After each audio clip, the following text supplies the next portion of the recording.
بینین شبکه ها یوتیوب دا خانه کعبه را نشان میتد. هم یک چیزی میاد در بالای کعبه میشیند، اگه الله دانا است و چی هست چی نیست گفته.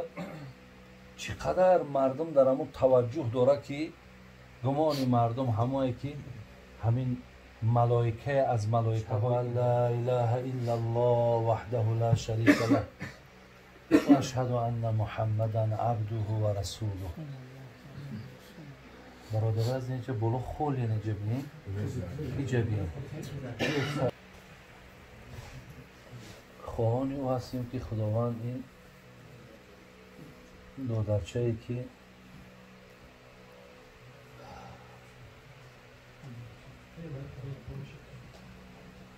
الله به این دودر ما نصیب کرده است و سبب این نشست ما و شما شده است. از الله مهربان دعا کنیم که خداوند فرزندی صالحش گرداند، فرزندی با توفیقش گرداند و نور چشم پدر و مادر در دنیا و در آخرت باشد و از عقیب این فرزند با خداوند فرزندای خوب و فرزندای دیگر و فرزندای نیک الله نصیبشون گرداند. و این در نشست ما هم طلبگارها و خواهشمندهای این نعمت بسیار بسیار بلند، نعمت فرزند نفری باشد. هم از خدا میپرسیم که الله مهربان به این بندگان تم از این نعمت رو برخوردار گرداند و خدای مهربان میل‌های ما را، محبت‌های ما را، اخلاص‌های ما را با به سوی دین خدا زیاد بگرداند و از این لحظه هایی که حضور داریم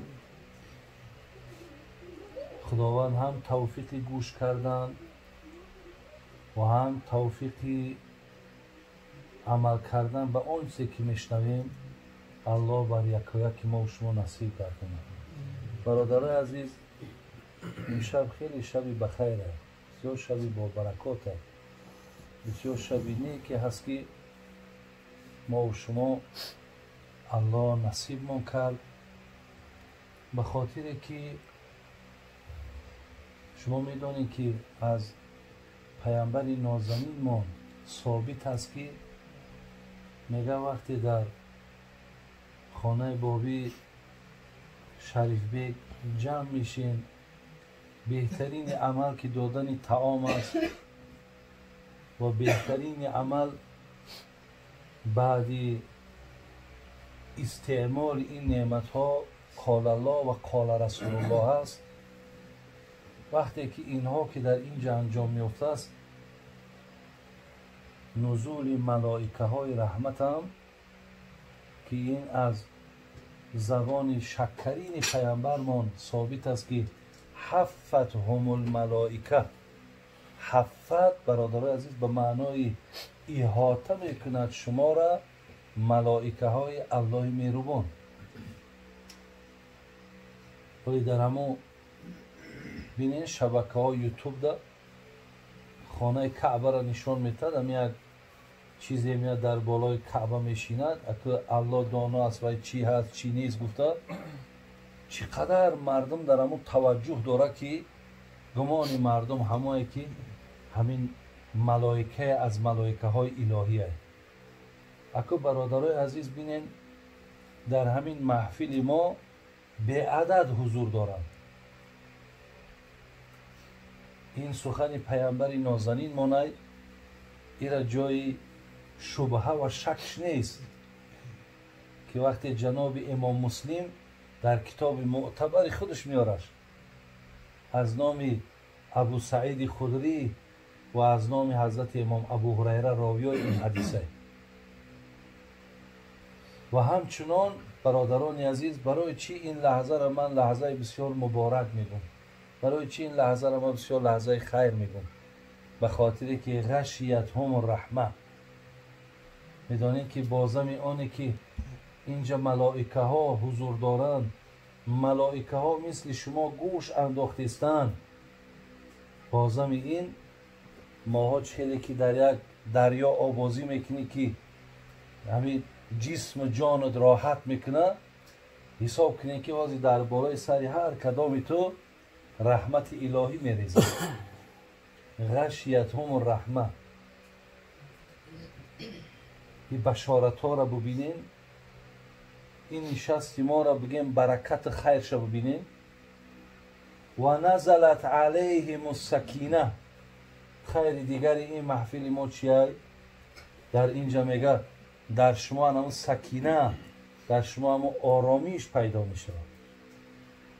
چگونه که در سوره تندر بگیم رعد، خدا میگه اعوذ بالله من الشیطان الرجیم الا بذکر الله تطمئن القلوب. اگر شما خواهید که در قلبهاتون آرامیش احساس کنین، یک لذت آرامیش بیابین، شما به یاد من مشغول باشید. یاد من شما را به آرامی میبرد، شما را مثال به همون آرامیش قلبتون میبرد. در شما یک بسیار یک راحت عجیبی را شما احساس میکنید. انا همین جهان بشارت پیامبرمون همین است که در شما همون آرامیش پیدا میشود. و دیگر چیزی را که حضرت اشاره کردن و ذکرهم الله فی من عنده. گفتن که هر نفری را که حاضر اینجا من شاید نام همین سه برادر را پرسیدم، اکثر نامه های شما را من نمیدانم، لیکن ملائکه ها یک نامه های شما را پیش الله مهربان را نامگیر میکنن که فلانی ابن فلانی در همون محفل یا در همون نشست شرکت داشت. یعنی نامه های شما به نزد الله ذوالجلال برده می شود. و خدای مهربان بعد آنی که این ملائکه ها ما را ترک میکنن و نزد خدای مهربان می روند، الله همه این ملائکه ها را شاهد میگیرد. این اشهدوکم، همه تا شاهد میگیرم. الله برای چی شاهدشان میگیرد؟ انی قد غفرت لهم. شاهدتان میگیرم که همون شرکت کننده های در همون محفلی که اونجا نام من بود و نام رسول من بود و اونجا از شریعت غرای محمدی وقتی صحبت میرفت، شاهدتان میگیرم که شرکت کننده هاشا همشا گناه هاشون بخشیدم. بین ما برادرای عزیز و گرامی، الحمدلله رب العالمین که در اینجا بین از این نوش نعمت ها شکم ها منصیر کردیم، در یک خانه نشستیم که هیچ مشکلات جسم های ما و شما احساس نمیکنه. بازم این ما چقدر برکات و خیر را ای نزد الله مهربان صاحب میشیم. برامین این شب سی شب مبارک است، بسیار یک شب خیری هست. برادران عزیز و گرامی که الله مهربان این را برای ما و شما نصیب گردانیده، ما خدای مهربان را تشکر میکنیم. هم میگیم که خداوند با این لحظه ها ما و شما را رسانید. میگه حضرت رومی میگه خواهی که در این زمانه فرد گردی یا در ره دین صاحب درد گردی. اگر تو خواهی که در همین دنیا همیشه به نیکی یادت کنن، همیشه در هر جا که نام تو رفت به خیر نام تا یاد کنن، یا اینکه اگر تو خواهی که در قلب تو درد دین پیدا شود، یعنی یک ناموس و ننگ دینی پیدا کنی، میگه ایره در کجا شما از کجا را گرفته میتونی؟ خواهی که در این زمانه فرد گردی یا در ره دین صاحب درد گردی، این را بجز از صحبت مردان مطلب. مرد گردی چو گردی مرد گردی. حقیقتا برادران عزیز، عزیزای خدا میگن مردان خدا خدا نباشند، لکن زی خدا جدا نباشه. الحمدلله رب العالمین که امروز در کشور ما و شما، در دیار ما و شما، الله مهربان لحظه های را برای ما و شما مناسب میاره که میشینیم روبرو با یکدیگر از الله مهربانمان، از آفریدگارمان ما و شما صحبت میکنیم. من برادر از این صحبتی دراز کردنی نیستم، فقط همین روز یک سؤال بر من از طرف دولت های روسیه شید و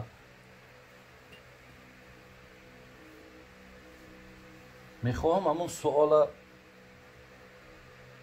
همین جهت در بیان کنم.